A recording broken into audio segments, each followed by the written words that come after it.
Good morning to Los Angeles. Good evening to our Italian friends. Welcome to the Italian Design Day event organized to celebrate worldwide this renowned excellence of our country.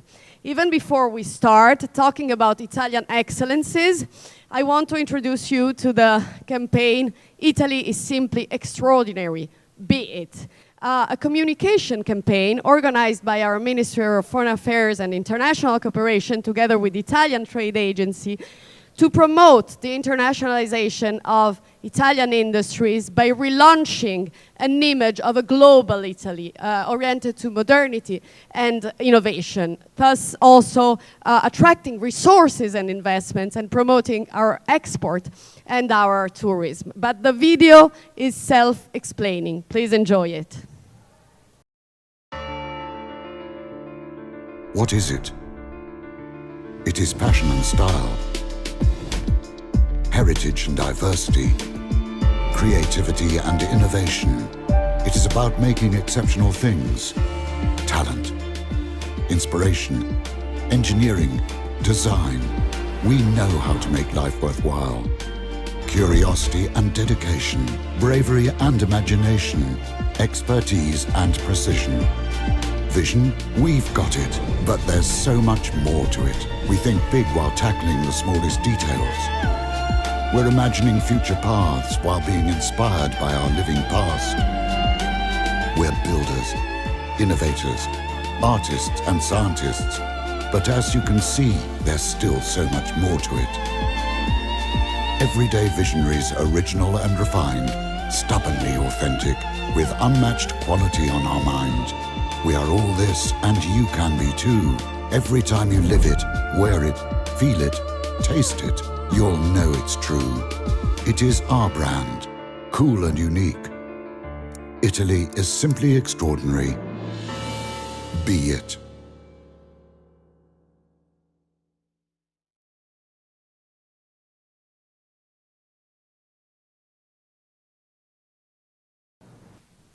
Beautiful, wasn't it? So the event today is organized in the framework of the Be It campaign.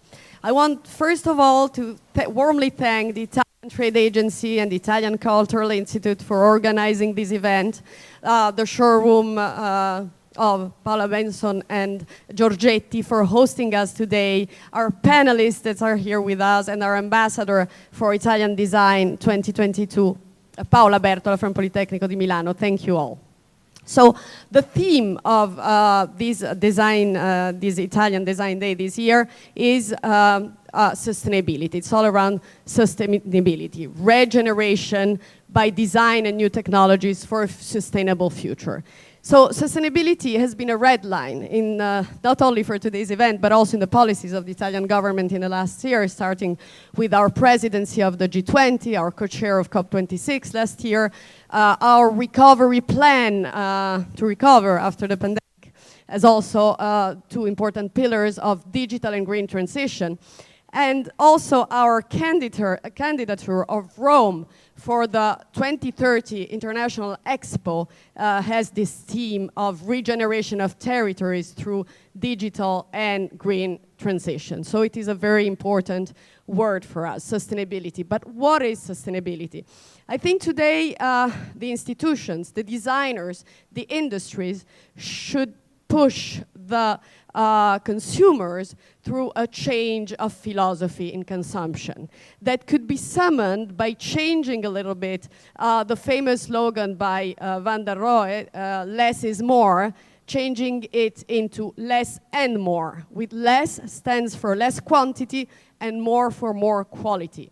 We should change the paradigm by going back to focus on quality, on products that are designed and produced in longer times, that are meant to last longer, to be sustainable. And this would also help us in supporting our craftsmanship, our great tradition of craftsmanship that has been threatened in the last decades by the opposite movement of standardization and homologation.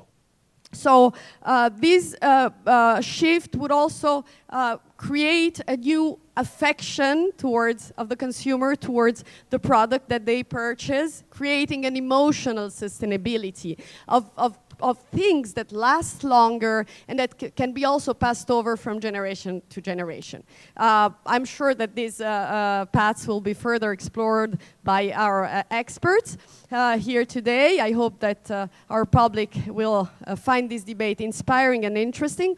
Also to see how these tendencies in the international market, where Italy is of course a leader, are implemented and observed here in Los Angeles, where we know that our public is very increasingly interested and passionate about our design and our Made in Italy. Because as our Minister of Foreign Affairs and International Cooperation, Luigi Di Maio, said in his speech of opening of the Design Day, Italy is design.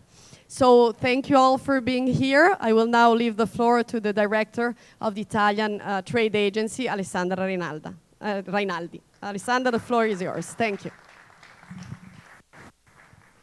So thank you, Consul General Silvia Chiave. It's always a pleasure for Italian Trade Commission here in Los Angeles to organize such an event on design. We are the government agency that promotes Made in Italy abroad, but design is always a fascinating topic. And this year the topic is, as said, the sustainability, and we will talk about it with special partners. This year the Politecnico, that I want to thank, and the particular partnership with AIA, so the association, the American Institute of Architecture, that sustain the participation also of the American architects, and of course of our Italian brands, Robina, Benson, House with Giorgetti and Paola Lenti. So talk about sustainability in design in Los Angeles, it's very easy because this is the land of sustainability, but at the same time California is also the first in the rank of US states that imports from abroad international furniture. For 15 billions of US dollars they import instead of 67 billions from the total imports from USA. So that means that there is a particular demand of international design, in particular of Italian design. If we think that California is at the third place in the rank after New York and New Jersey for import of the Italian design. Why this happened? Because you know that this market, California and Los Angeles in particular, are a land where the market, the estate market is very, real estate market is very, very attractive and frenetic, and these so create a demand of Italian design, which is more and more increasing. I think that the topic of sustainability represents a factor that will give to the Italian imports of furniture a more impact, because it means sustainability is in the DNA, as we will say with Paola Bertola, of Italian design. And so this could give a real impact in the demand of Italian furniture, because if we buy Italians, we buy quality, we buy, of course, the well done, but we buy a lifestyle. So I think that in the Los Angelinos house, there will be, in the next future, an increasing demand also of Italian quality, of Italian design at home. So let's give the floor to our co-organizer, the Italian Cultural Institute, the new director, Emanuele Amendola. I will give you the floor, and then we were very thrilled to and excited to learn about the sustainability in Italian design. Please.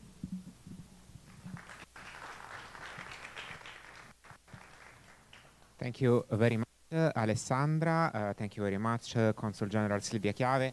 It's a great pleasure being here today with you all celebrating Italian design. its great tradition, but also its future and the ability of Italian designers to innovate. As we heard, the theme of today's panel will be sustainability, and I am very pleased to introduce our speakers.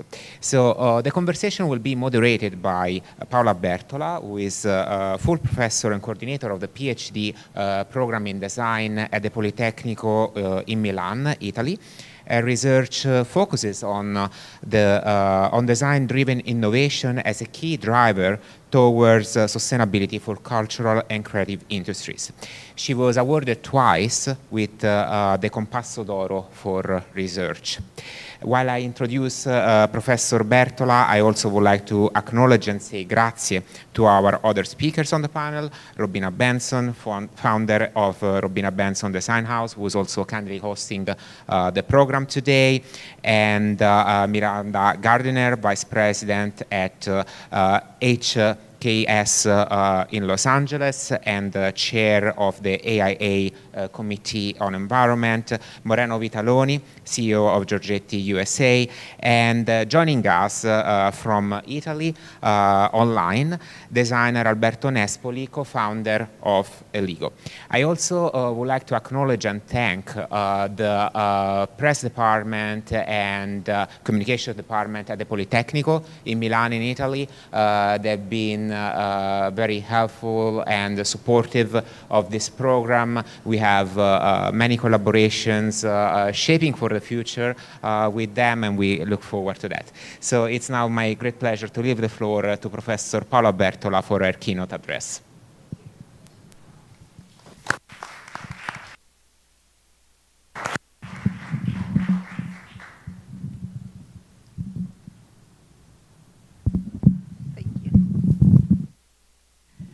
So thank you so much for this invitation. It's a great pleasure to be here. So thank you to the director of the Italian Cultural Institute and also to the Italian Trade Agency and the General Consulate for this invitation. So I'm honored, of course, to introduce this LA Italian Design Day, also with this important topic on sustainability. And what I will try to do is to go through our history of Italian design, to try to catch a few inspiration on how design can really help us to build a more sustainable future. Design develops as a formal discipline in the transition from the artisanal paradigm into the industrial production. In the pre-industrial system, of course, the production of objects was not mediated by any explicit design practice, but it was entrusted in the craftsmen masters and learned in their workshops. When the first industrial revolution started, the need for codifying design practice emerged to be able to serve a much more complex system and standardized processes, of course. From that moment on, design was looked at mainly through two different lenses, the one of science and the one of the art. So let's start from the first approach that was pushed mainly by the modern movement, where the Bauhaus, of course, was very important and tried in the very beginning to harmonize art and industry, but then this tentative failed, and more radical principles like functionalism or rationalism were developed, and finally it emerged this trend of trying to scienticize design and interpreting design more through an engineering technical perspective. And so it was more a practice that was technically driven, technologically driven. There's a second approach that can be represented by another example, the arts and craft movement, that actually emerged to contrast this idea of having these very much standardized and homologated products that were created by especially the paradigm of the first industrial revolution. And the goal was actually to go back to the freedom that craftsmen have to incorporate in products also symbolic and aesthetic values. So in that sense, design can be seen through the art's lens and can be considered a creativity-driven approach. And there's also the Italian pathway, so the way Italian design emerged, actually being diverse from these two different pathways, in a sense trying to approach design as a process of mediation between art and the industry. And that's what we call today the design-driven approach. So let's try to go more in depth in the whys of Italian design. One, it's very important and relates to the context where its protagonists have been grown, characterized by a strong cultural tradition that is also materialized in the richness of the historicized artistic and architectonical built environment. The picture that you see is a beautiful painting by Leon Battista Alberti, La città ideale, and this really communicate to us how this environment grow in its protagonist, this sense of culture and the idea that the design culture was somehow socialized, and also a very important role in their grown-up were created by humanities and cultural studies. So the idea of growing also this conception of classical beauty. Second wise is relates to the Italian know-how layered in multiple components. On the one hand, a particular and peculiar distributed manufacturing system, which is so-called the industrial district model, that has also been studied from abroad internationally, because it really has a nature that can melt very different ingredients, where peripheral regions and community were able to grow a capacity to compete and excel at international level, also through technological innovation. And another very important aspect of this know-how is not only about manufacturing and industrial manufacturing distributed in Italy, but also on craft manufacturing. In the pictures that you see, for, example, the story of a very important chair in Italy, is the Chiavarina chair, still produced in Liguria region with a handmade process that was introduced in the late 19th century, but then it was reinterpreted by Cassina with an iconic chair that is the Superleggera. So this tells the story of a paradigm of production that can really hybridate both the industrial and the craft capacity.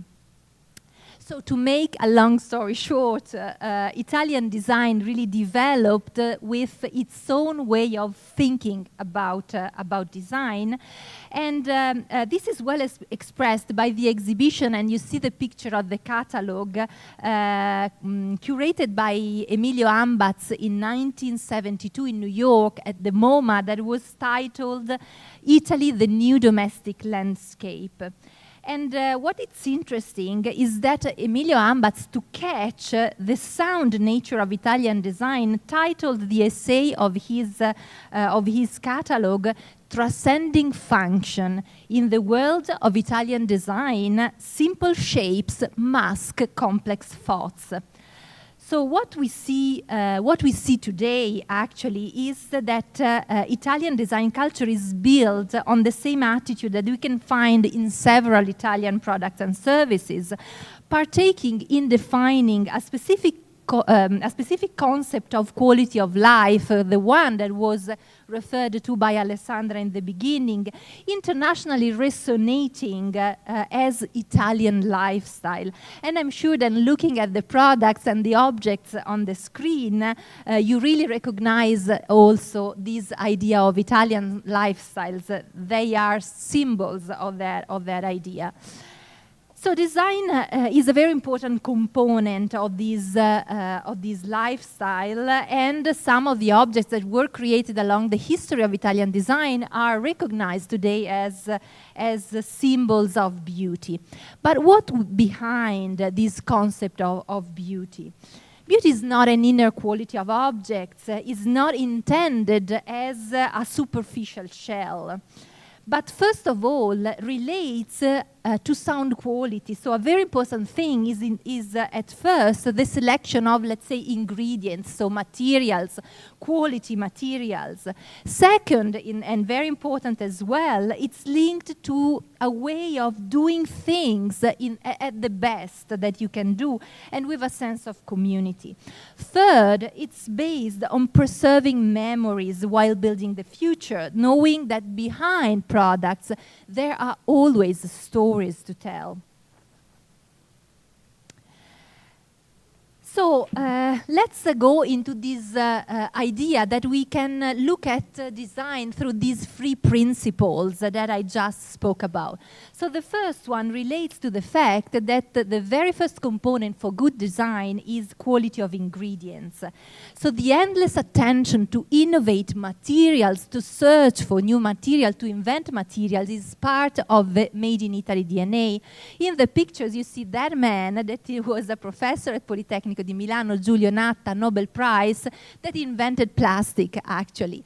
And of course, speaking about plastic and sustainability may seem provocative, but it's not, because if we can really recirculate, reuse, recycle plastic without using and spare natural resources, that would be much more a better answer than using natural resources. And the other picture is a beautiful chair by Pedrali that has been designed by Odoardo Fioravanti, and it's a patent of an Italian brand that is 100% recycled plastic, and of course it's showing us these trajectories of recycling and building a new world where inventing quality materials can be a very important trajectory. Second principle relates to the fact that within Italian design, beauty is in processes before than in products. Italian products are the result of decades of designing and refining practices about how to make things in the best way. Also developing, and this is very important, the social environment with its places and of course communities that relate to these practices of making things in a certain way. So in the picture here you see the first building that is the headquarters of Olivetti. It's now a UNESCO site, and this building is an icon of this idea of entrepreneurship being a social act at first. So the fact that when you do entrepreneurship you also consider the impact that your activities have to the people involved and to environment and to the community that are involved in that process. And the last picture is the new headquarters, the Riva 120 Center, a wonderful brand working with wood, and it's been designed by Renzo Piano, also graduated from Politecnico, and that follows this same principle of building and thinking about processes as a part of this idea of beauty. And finally, third principle, the idea that a story is more than a product. So the fact that Italian products also have this narrative component which belongs to the specific historicized repositories that relates to local cultures and memories and tradition. So stories behind products are part of Made in Italy recognizability, and in the picture there you see a sort of red threads. Our picture from Richard Ginori, a brand of ceramics that was founded in the 18th century, so long ago. So the first vase belongs to the early 90s, has this painting with a perspective. The second one was designed by Gio Ponti in 1923, and it's recalling this idea of perspective, but in the fashion of his contemporary, that was the metaphysical painters. And the third pictures is actually a pictures from a collection re-edited, also designed in that period by Gio Ponti. And I would like to show you a short video that to me communicate very freshly and with an ironic touch how really objects add qualities to our life and and how they are important to also recreate and renew memories of part of the build of our identity. And this is also an interesting aspect of sustainability that we need to look also through the cultural aspect. We are living in a globalized market, and it's really important that we do not allow cultural impoverishment and homologation, but we cultivate memories and we are able to renew them. So I hope that the video will start.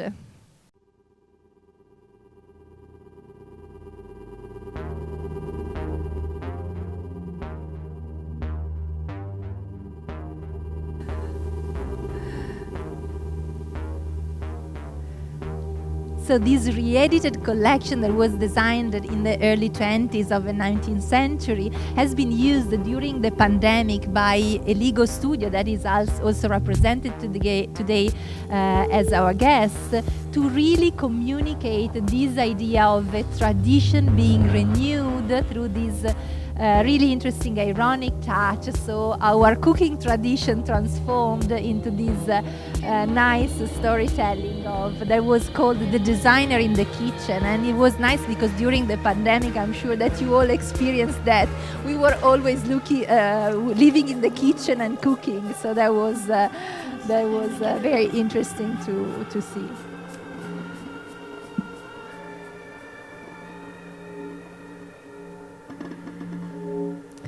So to conclude, and I promise that I was being short, and before leaving the stage, of course, to the panelists, we can say that if we look all of us to a future that can be environmentally sustainable, of course, but also socially equitable and culturally inclusive, we could simply harvest our design legacy, embracing a broad concept of sustainability that actually is rooted in our DNA. This can allow us to build what we could define a new ecology of beauty, where design, through these free operational principles, can consciously and legitimately play a key role.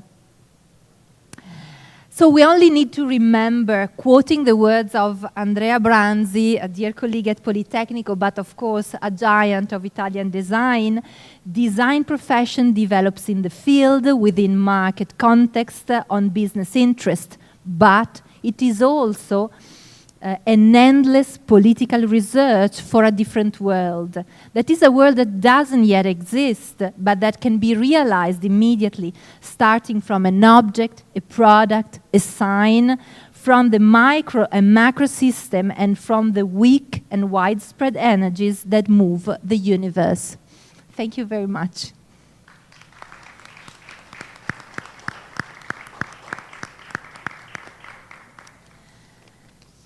So now it's the time to start our conversation with our panelists. And of course, I would love to start from Robina Benson, who's hosting us in this wonderful location.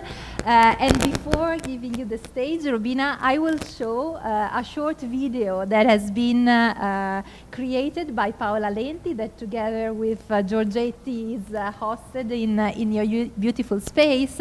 And this video, you'll see, really speaks about one of our topics, so reinventing materials, looking at sustainability in a different way.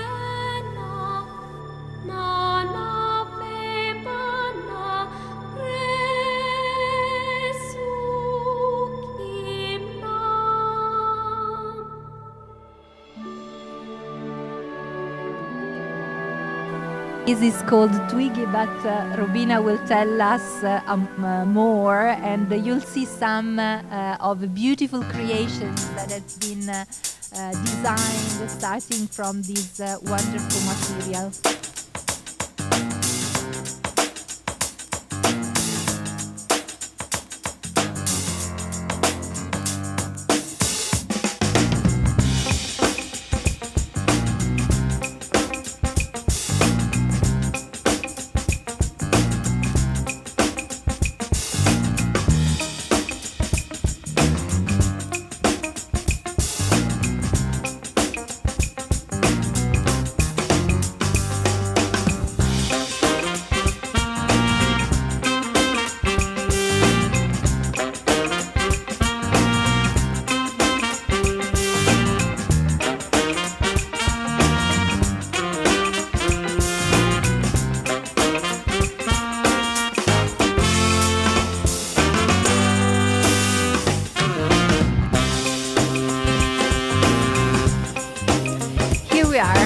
So, Robina, speaking about research on materials, of course, and reinventing them, it's really connected to the work that Paola Renti has been doing recently.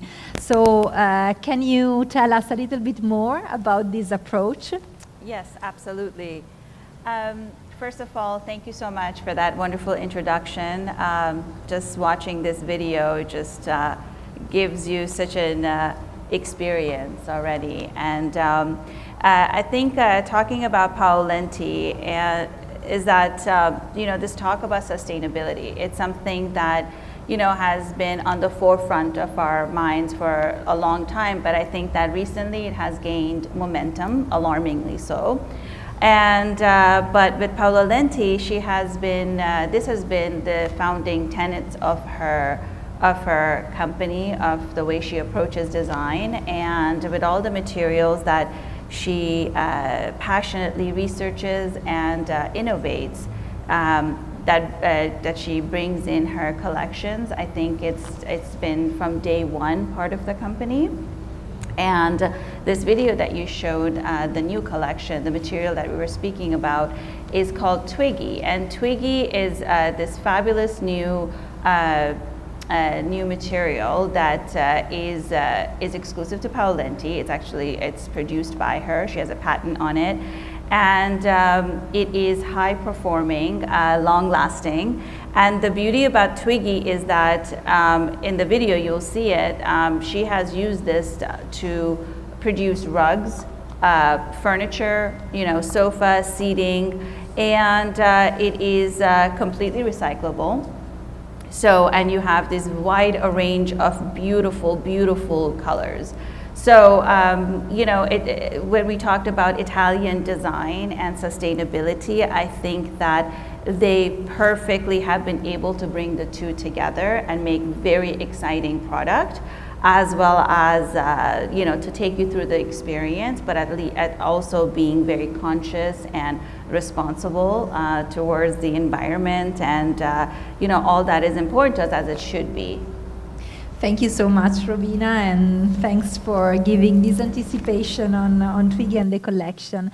Now I will go to one of our guests, the second one, Moreno Vitaloni, CIO of Giorgetti here in the US, and also hosted in this showroom. As for Robina, I will introduce him with a short video and then let him the stage.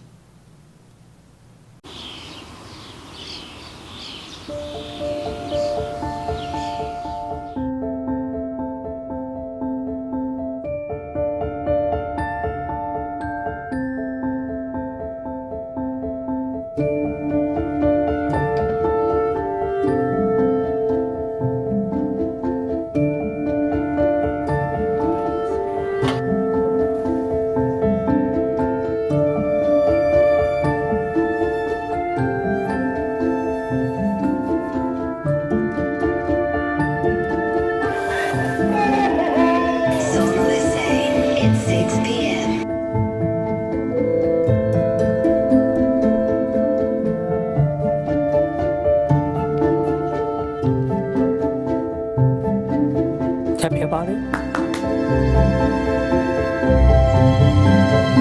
Thank you.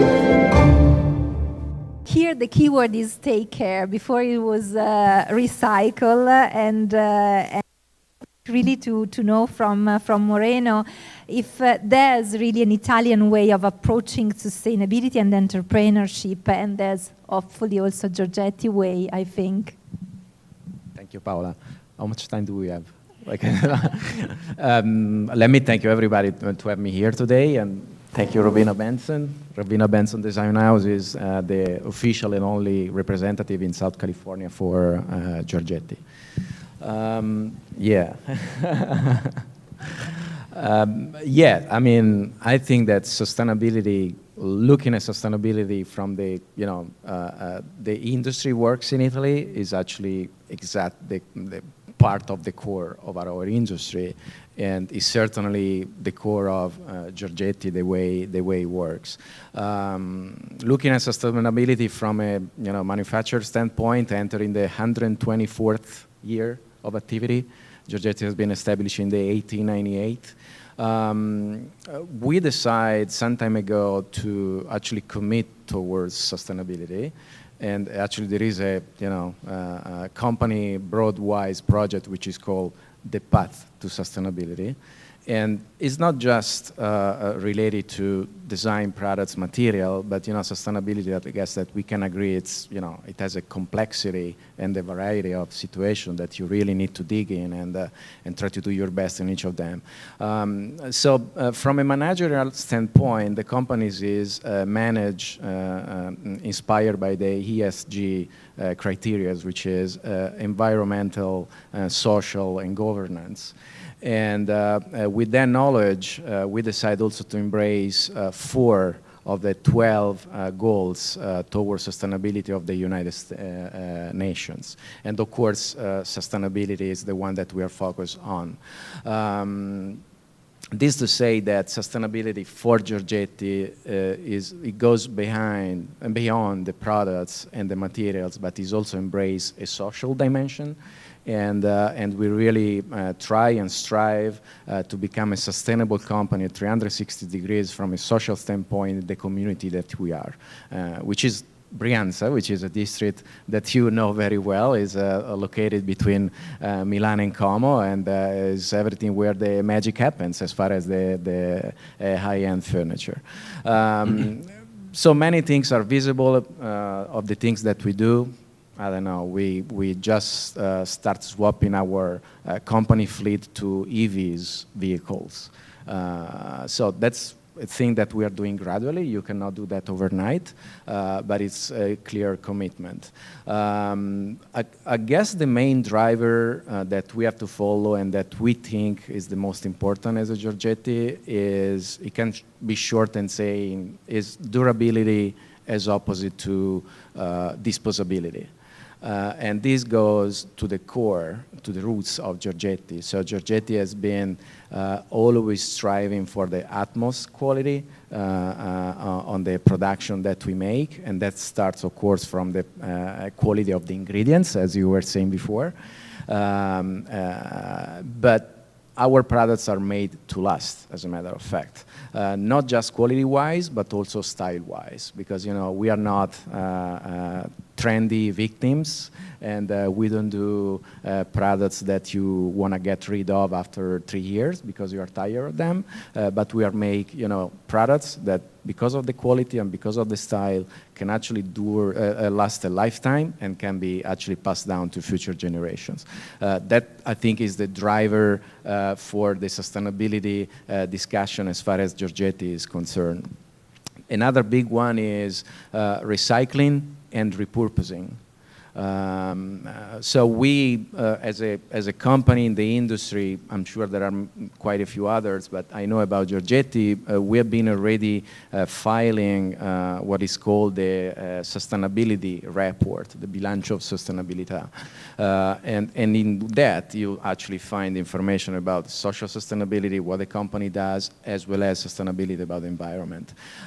So there are data which are quite precise. Almost 100%, 98-point-something% of our waste is recyclable.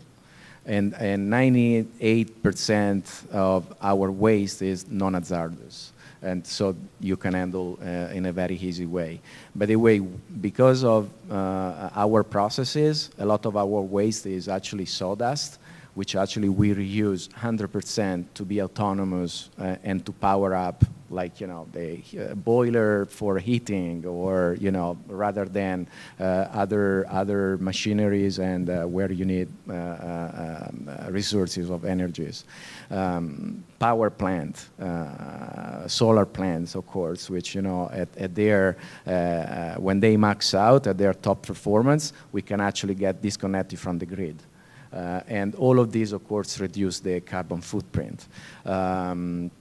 Repurposing is something that we are digging much more into, and because sustainability also involves a commitment in product development and selection of the materials, we figured that we had actually waste, quote unquote, that can actually be reused to do some products. And actually we are presenting couple of products during the upcoming Salone del Mobile in June, exactly presenting this kind of solution. So material, which is still has the utmost quality as the virgin one, but because of the dimension or the shape of the waste, can be just reused in a specific way. And we said, okay, let's thought and let's design specifically a product to reuse this material. The core product, the core material, raw material for Giorgetti is clearly wood. Of course, we source wood only FSC certified, and we do a lot of work also with the vendors network. So every year we had new vendors. We actually kind of obliged them to comply with certain regulations and so forth. So as I said, there are so many points to discuss. I don't want to take too much of the time, and so I will pass it on. I think that was anyway very important to understand your approach to sustainability. So on the next, we have a guest that is connected, who's Alberto Nespoli. Can you hear us, Alberto? I can hear you really well. Yes, we do. We do hear you. So thank you so much for being available to this connection. In Italy is almost dinner time now, and I'm very happy to introduce Alberto. He's co-founder of Eligo, and he's also a graduate from Politecnico. He's a very successful and talented designer, pluri-prized. So in the pictures you see some of their iconic project, and I would like to ask you, Alberto, if you do agree that a story is more than a product, and where does the old concept of Eligo comes from? Thank you, Paola, for the invitation. It's a pleasure to be here with you. So basically, I just tell you what is my experience, the idea behind the concept of Eligo, which means from the Latin word, it's eligere, so choose with the consciousness and taking care about the choice. It's basically what we are talking today. So we work on the concept of timeless beauty. So basically, it's what we do, and it's a sensitivity to select archetypes. So our idea was born in 2011, before a little bit the trend of the new craft idea against a bit of the overproduction. So we trust a lot in basically what the beauty is in the eye of the beholder. So we started to look in this old manufacture and craft factory that at least like 100 years old or more. And we found in the archives such of a great beauty that nobody was taking care anymore. So the idea was basically not to produce more objects and to put into the market, but just to give new value of the heritage that we have in Italy.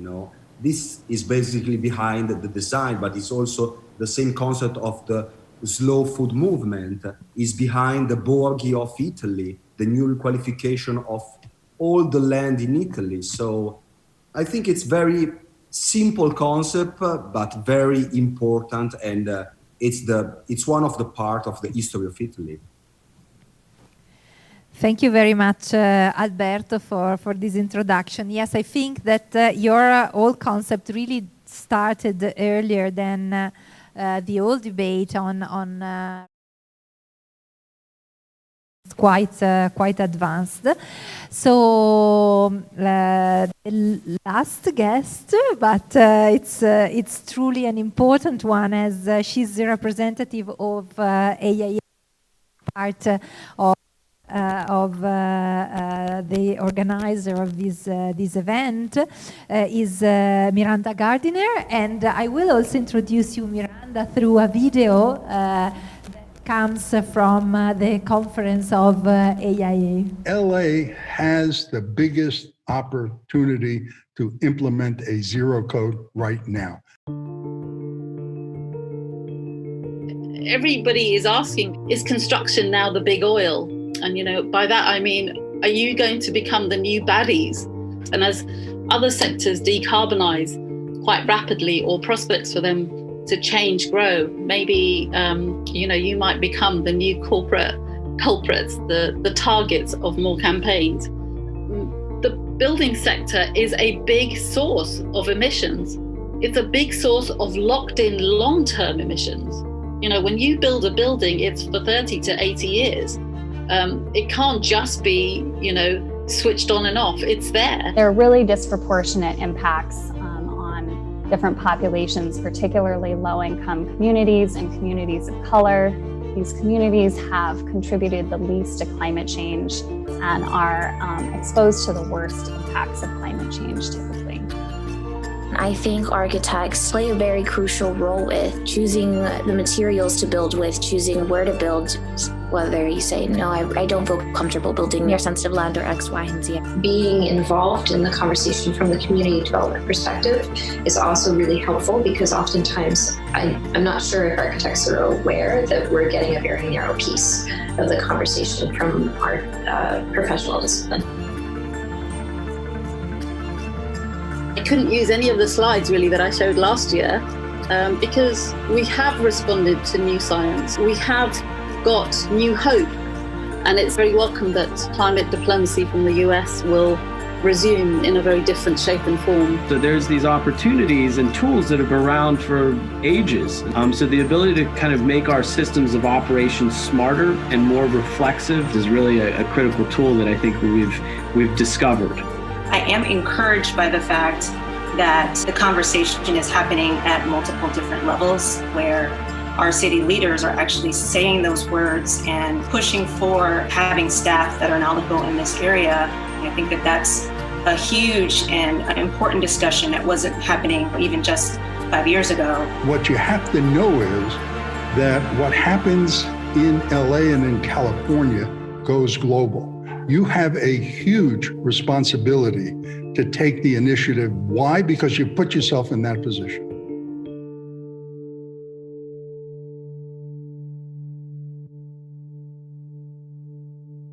So do you think that architecture can really transform itself, not being the next big oil, but maybe becoming the solution? Should I use the mic? Okay. Hi. If you get a chance, please take a look at the AIA Los Angeles YouTube channel. You can watch that video in full. And the comment that's being referenced about big oil is from environmental lawyer Farhana Yamin, who was one of our keynote speakers last year, along with Ed Mazria, the AIA gold medal winner in 2021. And I think what we're talking about today when it comes to sustainability, ESG was mentioned, the UN Sustainable Development Guidelines, when we're talking about reuse, when we're talking about plastic, is really that we all have a responsibility to this. It's not just us as designers, it is us pushing back on our clients, it is us talking to our engineers, it is us looking at the site. We do, at HKS, the architecture firm I work at, we take a holistic approach to our designs from the jump, which is we take the AIA 10 measures for design excellence and look at every single thing that influences the project that we're going forward with. What does it mean about the community around us?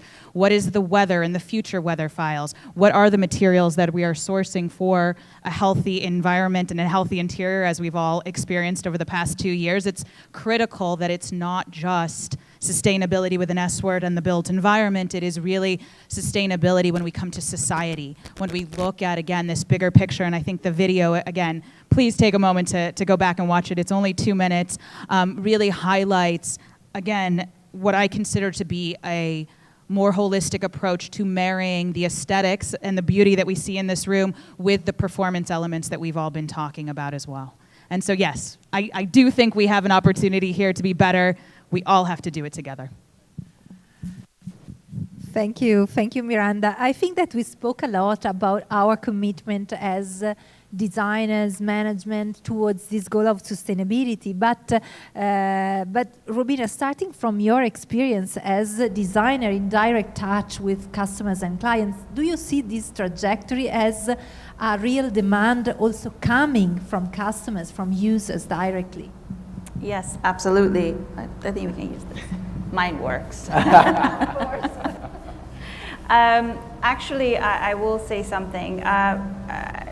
Robina Benson Design House, I think, aside from this being my passion project, we're very proud to partner with Italian designers and brands because we're very passionate, of course, about Italian design, and we believe that it is the best. And but one of the things that we're very proud of is the fact that, you know, the brands, the companies such as Giorgetti, Paolenti that we work with, they are very conscious at that level, of course, about, as Moreno was elaborating, about how they give back, you know, how conscious they are when it comes to not just product design, but as an overall, you know, from the A to Z's. But also, as Robina Benson Design House, we're solutions providers. We believe that that's what we are, and we're always excited when clients come to us. And I think especially after this pandemic, there has been more of a need for clean living, and it is important. And if we really look at that, our clients at the moment, you know, that is on the forefront of their mind when they're choosing their cars, where to live, architects that they choose, interior designers that they choose, you know, even you know, the grocery stores where they shop at, the water, you know, and we talked about plastic, and I'm really grateful to you for bringing that up, because I think that there's so many, you know, I would say thought-provoking, you know, when it comes to sustainability ideas that we really need to be able to talk much more about, that I think most people are not educated about, and I would put myself in that category. I think more so it came to I was made more aware of it, I think, after this pandemic. And then I think you start really looking, and then there's this desire that you want just to be around just, you know, just when you say clean living, I think it just encompasses everything that we talk about, correct? So in saying that, as solutions providers, you know, our brands, when clients come to us and they say that is their need, we do have that ability to be able to provide, whether it's an interior furniture, outdoor furniture, like as we were talking about outdoor furniture with materials like Twiggy. So much of our furniture at the moment, when you look at it, stunning beyond belief. I mean, just being in the showroom, I mean, one of I think the pride that I take is when clients come in and they're just wowed by the Italian craftsmanship as they walk through the showroom, and the design, the timeless design of Giorgetti, you know, the innovation of Paola Lenti when she comes to her materials, and the furniture and the rugs, and we have a full scale that we offer to our clients. And on top of that, something that's been very important to us is when we talked about refurbishing or reuse, and again, as a society, as you were saying, about just, you know, being much more aware of that and be conscious of that. For example, in our business, we do have, first and foremost is that our clients tend to keep their furniture for a long time. But the beauty about our brands is that they have a resale value in a way, if you say. So if a client no longer wants their furniture or they want to get new furniture, one of the things that we do offer is to try to resell it for them versus just dispose, like just throw them away. Number one. Then, of course, being a showroom and, you know, a furniture showroom at that, we have, you know, sometimes claims, things that come, whether something's happened during the freight or such, you know, things that are broken and such. And if things things happen, what we try to do, we try to refurbish them. For example, recently I had a fantastic architectural firm that we work with. They custom produced a sample, a big tile sample, and when they were done with it, they brought it back, and we don't have a need for that sample. So what we decided to do, we decided to make that into a table, like a side table. So we made that into a little tabletop. And what we do too, especially with claims and things like that, if we can refurbish them, then we try to donate them within the communities that we are in. So, you know, we try our best here to be able to be as socially, you know, aware and participants as we can. So. So also starting from your experience, Moreno, as a CIO of an Italian brand in the US, we know already which are the values that foreign customers likes about the Italian design. But do you believe that also sustainability is part of it, or is it becoming part of this whole idea of values attached to Italian design? I think it does, or it's already. And, you know, as long as it's not going to be just as too many times as being an empty word, like, you know, sustainability, and, you know, it means a lot, but, you know, might means nothing sometimes. So as long as it's not used as a marketing purpose tool from many companies, I think that it definitely has to be part of the mix of the qualities that the Italian product represent for the American market, yes. Thank you. And I would also hear from Alberto that is not only a good designer, but also a great storyteller. Do you have any story to tell us about the LEGO projects related to sustainability? Yes, of course. Well, I just we do interior scenography, but also we work a lot on the products. So I just make a small example of what happened a couple of years ago. We were looking for a specific production of glass, and actually it's the green glasses of Empoli in Tuscany, and that technique was completely disappeared, no, after 20 years, because the production of the crystal was more about the industry, so printed crystals and glass, and not anymore hand blowed. So we really liked the technique. Actually, also Joe Ponti was using the same technique. So we didn't invent nothing. We just study for the masters, no? And we went there. We went to Empoli. We found a beautiful museum, and we selected a collection that we like it, and we went to the old masters. Most of them, they were not working anymore, so that we asked them to give us the skills to reproduce that kind of collection, and of course with some little adjustment to be more contemporary and sustainable. We recreate a production that for ages that was not anymore in production. And it's the same of, you know, we work also with the Chiavari chairs since almost 20 years. And we found in the atelier a beautiful armchair, a masterpiece that also had the Compasso d'Oro in the 68. And that armchair was totally disappeared in the market. So we just found that, and we reproduced that according with the artisan. And it's so classic, and it's still a masterpiece that is the design sometimes is just under the corner, and we have just to refine and reproduce. Alberto, and so we spoke a lot about this idea of durability, materials, many topics that have been raised by all the speakers. So I was impressed by your title, Miranda, Sustainable Design Leader.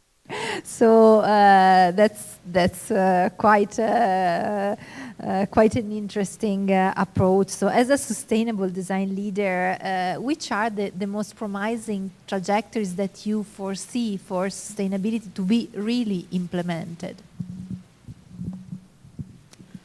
I think it's a bit of twofold here. One is we have a lot of clients, and I'm sure we've seen the products that we talked about today implemented in these projects, but who are higher education. And they are looking at their approaches to sustainability, not just from planning, material selection, overall buildings, but really what does this mean for their education of the future generation of their leaders. And we work with UC San Diego. I'm going to use them as my example today, starting with just one project. And it was a conversation, how does our energy model influence the design? How does our design tactic look at this?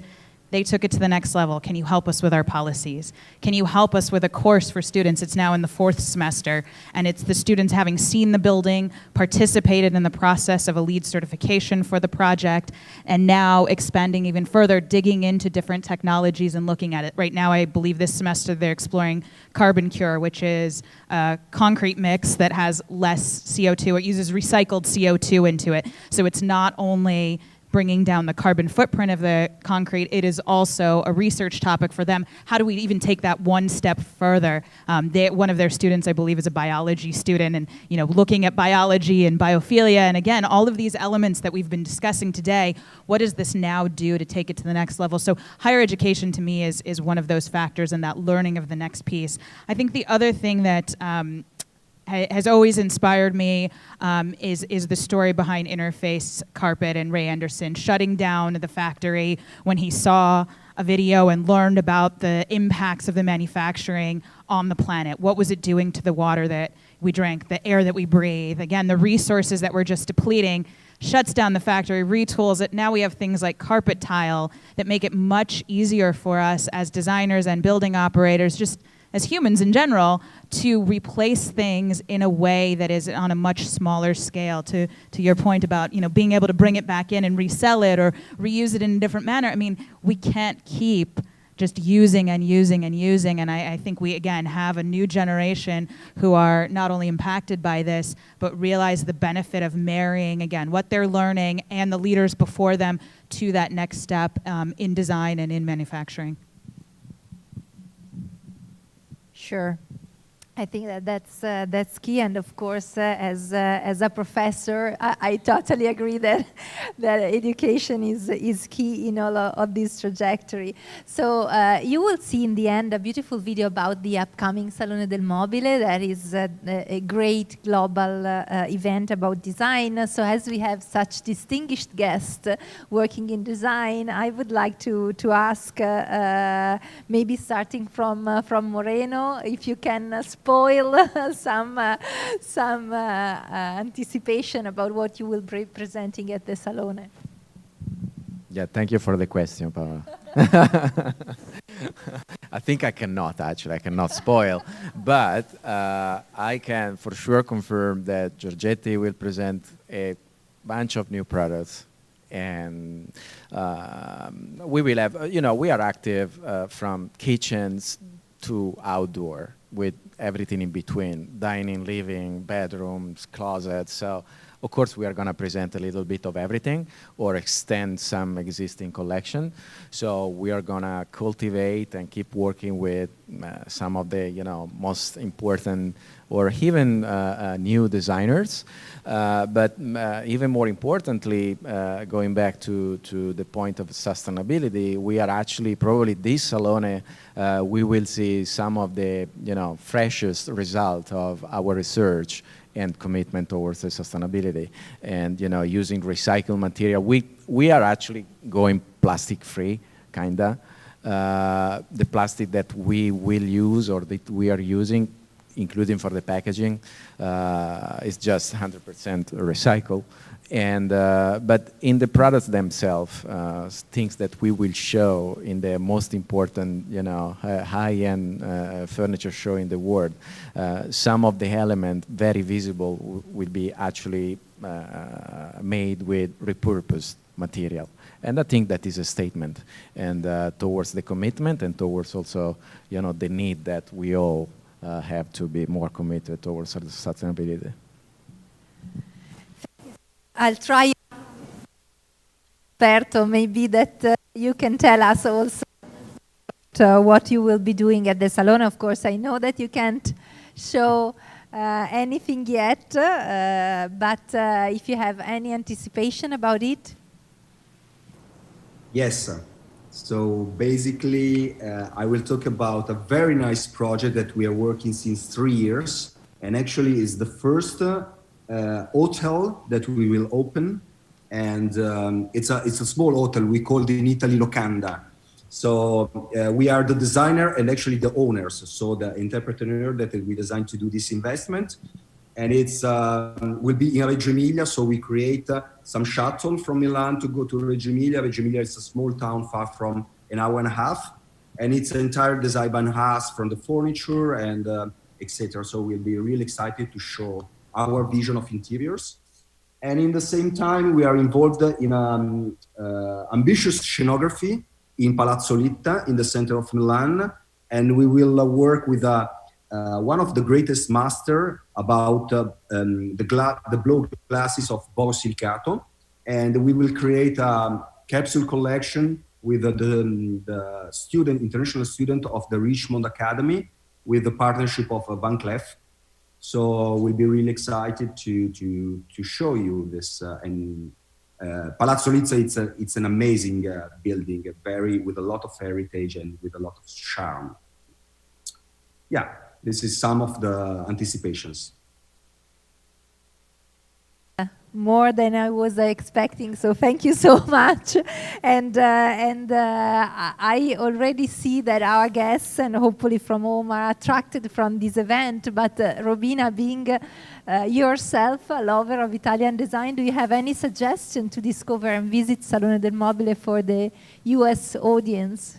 Well, I always encourage all our clients, friends. I'm always inviting everyone to Italy. It's almost like as if it's like my event and, RSVP to me. But I always, I feel like the experience that I have personally been able, the hospitality as well as the experience and the education through all these years has been completely life-changing for me in so many ways. It's just, especially if you're a person who is creative, I think when you go to Salone and you just, you see all the beautiful new collections, you see the passion behind it, the new innovative materials, all of that, I think it makes just you so excited. And my job, I think what I've been trying to do the hardest all these years is try to bottle that and bring that here to LA.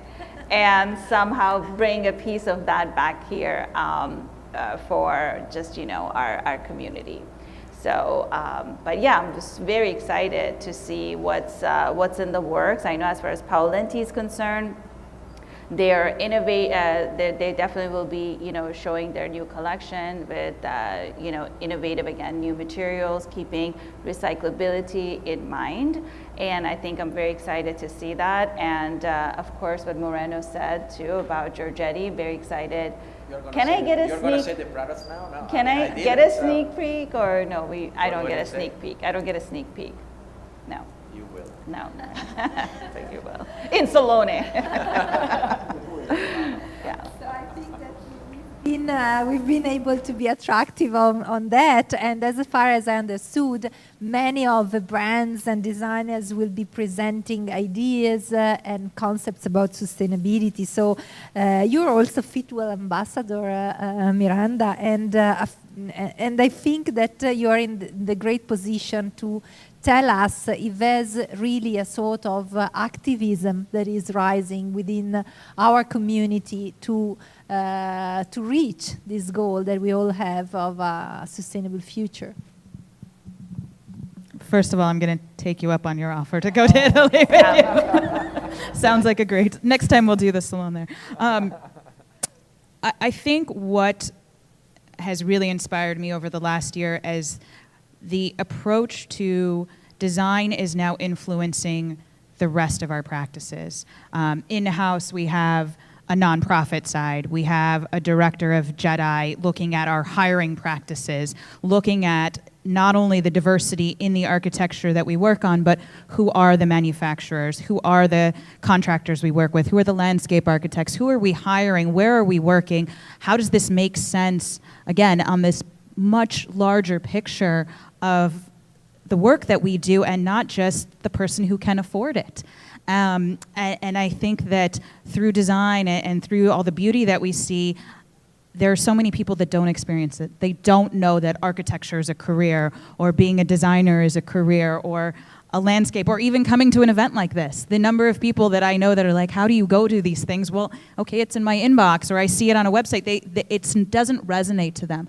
So that communication line has been opened up. I think also when we've seen the protests over the last year, when we've seen the different elections that are going on, when we're seeing confirmation hearings from different members of President Biden's cabinet, I mean, you name it, people are aware of all of the sustainability elements under that ESG umbrella going forward, and it's not going away.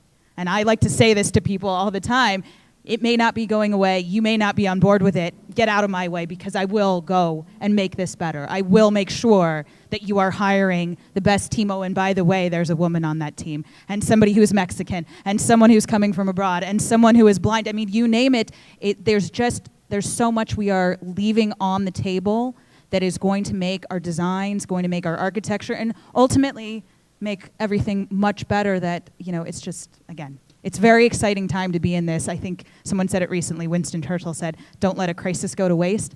We're here. Let's make sure we capitalize on that.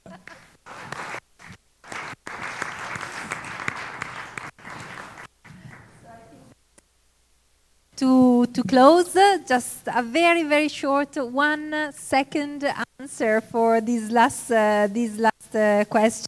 So, what are you excited for in the future that will continues to connect Italian and US architecture and design companies to sustainability impact? Same question for all of you, and just one word to answer.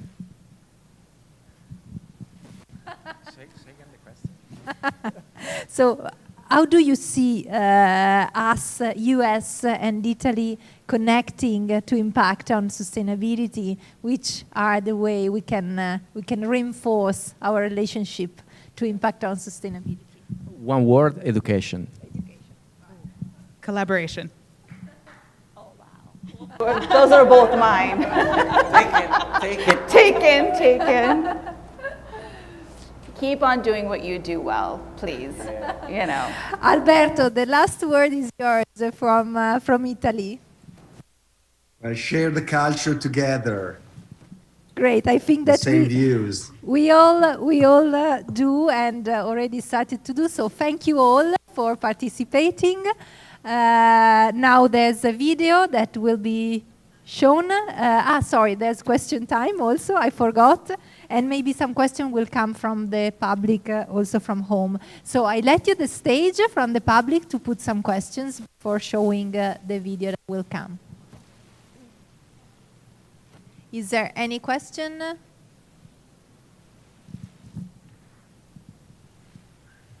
No. So I have actually some from home that I will read for you. Do you foresee quality, sustainable furniture becoming more accessible to people of moderate income?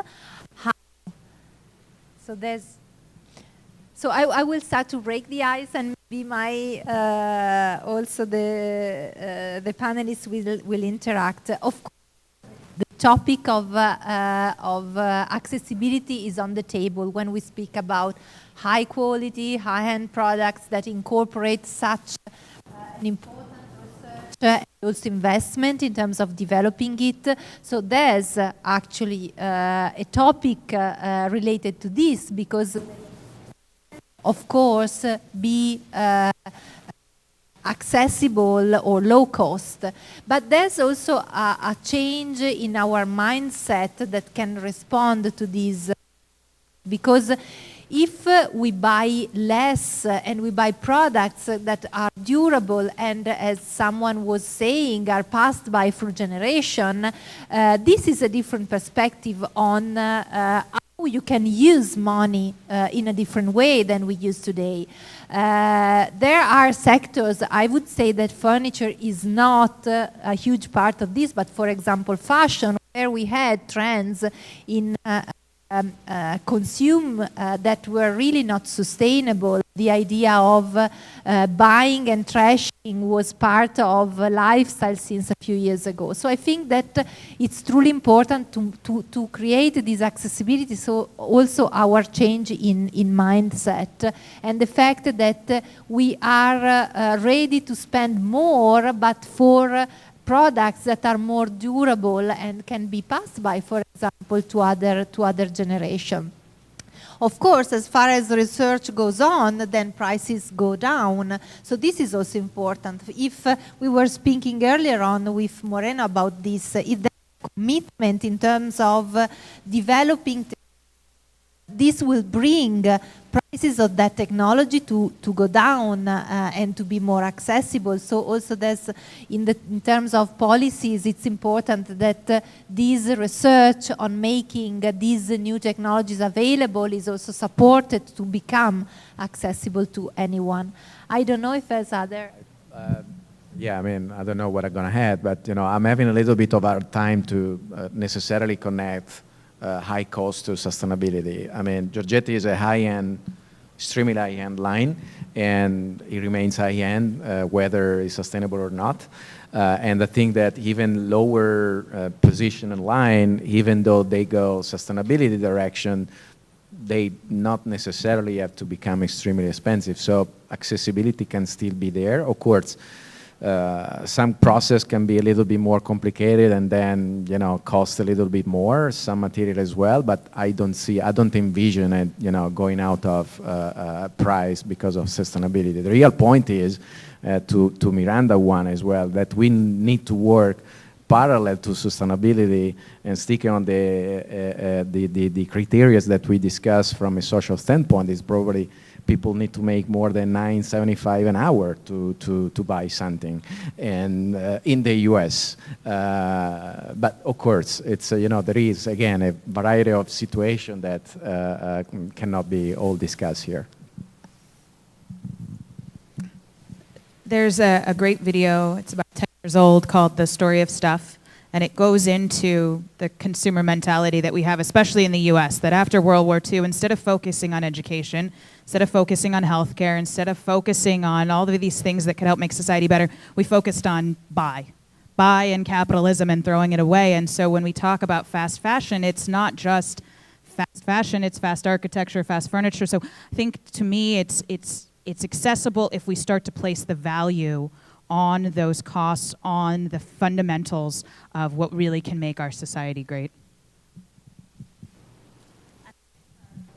Yeah, the only point here that I would like to add, I mean, you covered, thank you Moreno on this, but for me it's on outdoor furniture because, I established and started my career in outdoor, and I've seen outdoor grow, and I've seen the innovations in outdoor, and I've seen how outdoor has progressed through the years. But one thing I will say though, it is an investment, definitely. It is about the change in mindset for sure, because I have seen over and over and over again the waste of people. Like everybody can claim that they're outdoor. There's way many companies out there that, try to just be outdoor, advertise outdoor furniture and outdoor living, but placing the emphasis and getting yourself educated, and I think just knowing that it is an investment, it will last you much longer, especially like a company like Paolenti, as I was just talking about earlier, with their material, with the workmanship, the innovation, the research, the amount of research and the patents that they have on their materials. I mean, for me, I've seen the waste in outdoor furniture. People buy and it's trash before the next season. I mean, let's talk about waste. That I get very passionate about, so. I think that the message that came from you is that we should substitute the word consume with the word caring. That was part of our discussion. Take care of objects, and design is all about this, taking care of things. So now it's time for closing, and as I was doing earlier, I will introduce you a video that will go on the upcoming Salone del Mobile in Milano, and invite all our guests for a sustainable aperitivo, Italian aperitivo, that will be hosted in the Giorgetti room. So thank you all for participating, and I hope that was interesting and inspiring for you. Thank you very much.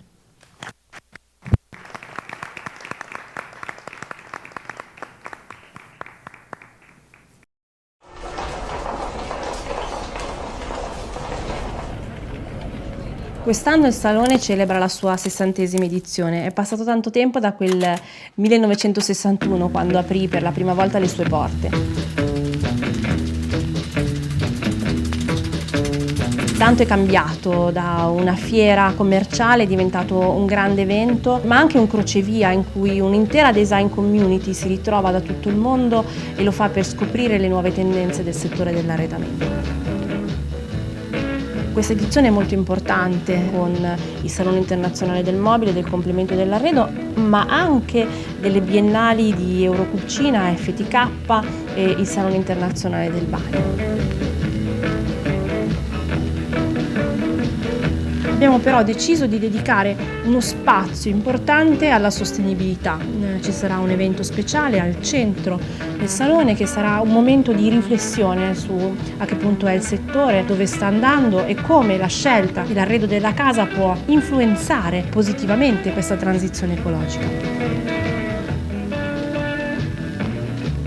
La sostenibilità è diventato uno degli elementi fondamentali per l'architettura e non solo per l'architettura, perché il tema oggi è quello di come possiamo vivere meglio su questo pianeta e come possiamo utilizzare meglio le risorse.